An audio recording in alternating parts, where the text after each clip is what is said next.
How to enable or disable Authenticate with Biometrics before filling passwords with Google Autofill on the Samsung Galaxy S24 series.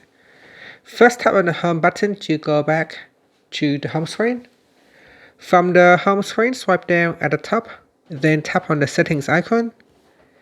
Next, in here, we scroll down and then tap on security and privacy.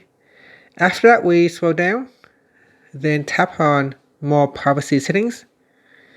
Then tap on autofill tap on autofill service from Google. Then we go down and tap on preferences.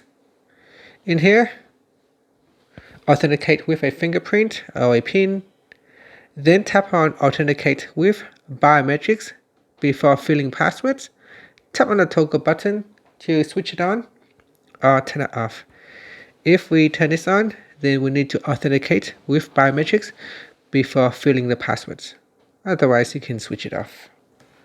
Finally, tap on the home button to return back to the home screen. Thank you for watching this video. Please like and subscribe to my channel for more videos.